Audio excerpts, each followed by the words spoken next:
Ek is tot 'n mate nostalgies of sentimenteel.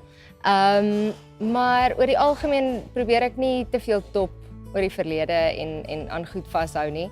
Ek hou van die toekoms, ek hou van die lewe, ek hou van die idee dat daar iets nuuts wag elke dag.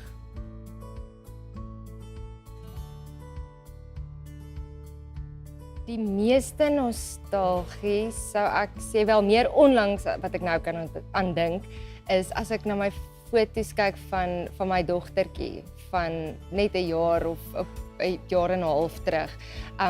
Dit maak my hart seer om te sien hoe vinnig tyd verbygaan en hoe vinnig sy groot word en hoe graag ek haar net nog so bietjie klein wil hou.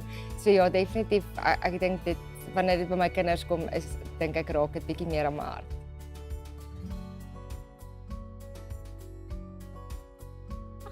Ek dink mens is mens en jou verlede is deel van jou lewe. Dit is wat jou gekry het tot waar jy nou is. So ek dink nie dit is gesond om dit heeltemal net af te skryf en te vergeet nie. Dis lekker om so nou en dan terug te kyk of dit nou goed of sleg was.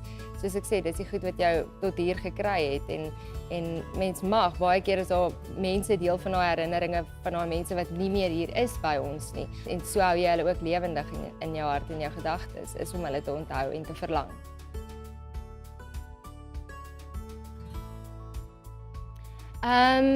Definitief.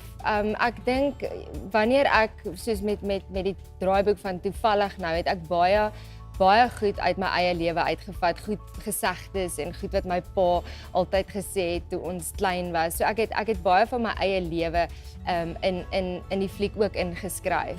En dit is deel van onthou. Ek bedoel ek sien dit as deel van nostalgie want dit is terugdink aan daai dae, daai tye en goedjies wat jou pa of wie ook al sou gesê het. So ja, ek dink definitief herinneringe, sentiment en nostalgie wakker definitief kreatiwiteit ook aan.